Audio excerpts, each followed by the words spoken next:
Everybody, this is Brittany Jennings coming to you live from the Seniors Blue Book, and today I have Wendy from Care Patrol with me to talk about when siblings do not agree on their parents' care. Good morning, Wendy. Well, good morning. Thanks for having me. This is awesome.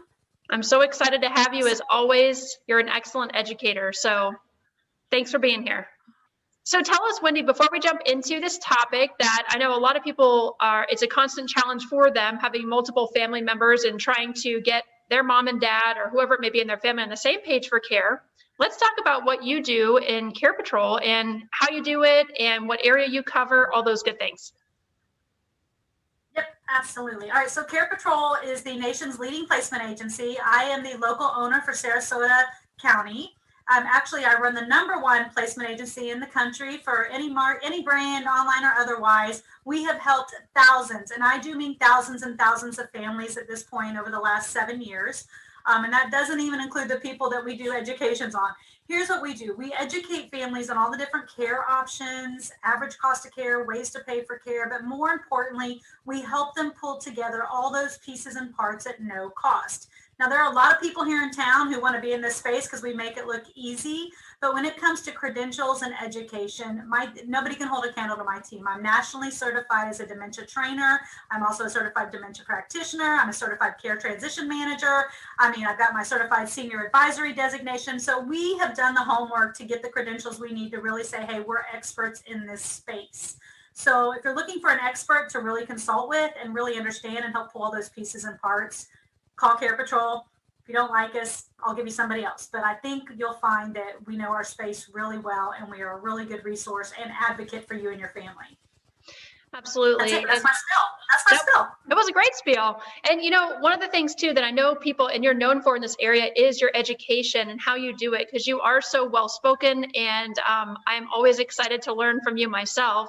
We're going to talk about, there's a million topics we could talk about that you educate your families on, but one really important one is pulling together, especially right now, because this has been such a challenging year for people and families that do live out of state. We want to talk about and focus on the siblings and how to get them all in the same playing field when it comes to the care for their parents. It's a challenging topic, and I've had a lot of caregivers through my time when I was working with Care Patrol in this exact situation where, one family member lives here, they're taking care of mom or dad, the other family members live out of state, and sometimes they're not on that same page. So let's talk a little bit. I'm going to go over to you and refer to you with what are some helpful tips or ways that siblings can kind of come together on the care for their parents?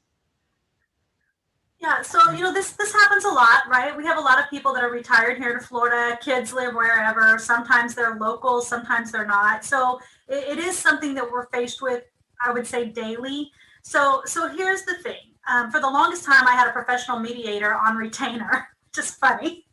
Like, why would you need a mediator? But families are very passionate about their parents, right? I'm very passionate about my parents. Nobody can take care of my parents better than me. Nobody's going to know more than me. Luckily, they did make me power of attorney. I have 6 brothers, right? So I have a big family and an extended family, and they've all got wives. So everybody's got opinions. And then you always have every family. I always say that you've got the family who ultimately has to make the decision. And then you have that family member, I don't know the right word to use for them that's politically correct, but the family member who maybe just has more time than everybody else on their hands. Maybe they're that, I won't call them the black sheep of the family, but that outlier, but they're the ones that are usually most vocal. And I almost feel sorry for them because when crap hits the fan, that's the person that has to come here and give up their life, because they are deemed as not having as much life as everybody else or whatever, right? There's just all these dynamics. Families have dynamics. That's really where I want to go with this. That should be the takeaway. So here's the very first thing that we do. First off, we want to educate everybody so everybody's hearing the same thing.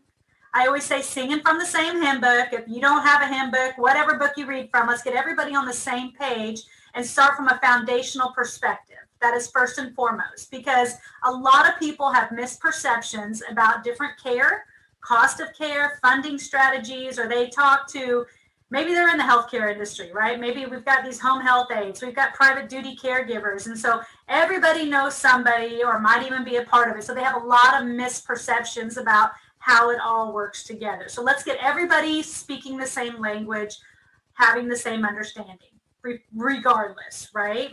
So that's the first thing we got to do. The second thing that I try to do with my families, and I would encourage this if anybody listening, that if you have a lot of family members or a lot of hands in the pot, a lot of decision makers, right? I try to remind everybody that clearly people have a voice because they love that person, right? So everybody, the common goal, even if you hate your sister, you hate your brother, you hate Aunt Susie, whoever it is, the reality is you all love that person. Right? And so you have to set aside all those other dynamics for the benefit of that human being, period. When we put that person first and we set aside ourselves, we can tend to work toward a positive resolution. I like to give everybody a job. So, right, so Brittany, if you and I were sisters and we absolutely were at odds about the care for our mom and dad, I would say, Brittany, can you help me with this? Can you take care of these 3 things? I'm going to do these 3 things, right? And so now you have a vested job in the process. You have a very specific job in the process, as do I. And then we're going to come back together with whatever calls have been made or whatever's happened, whatever due diligence, or maybe it was going to mom's house and digging through stuff, whatever it was, we're going to come together with that and we're going to collaborate. The beauty of what we do here at Care Patrols, we sort of act like that mediator, right? We want to take input from both sides to keep everybody centered and keep that common ground and keep that focus on your loved one so that they can get the care they need and they can pay for it, right? So that's the second thing we do. The third thing that we always try to remember is that we want to honor mom and dad's wishes.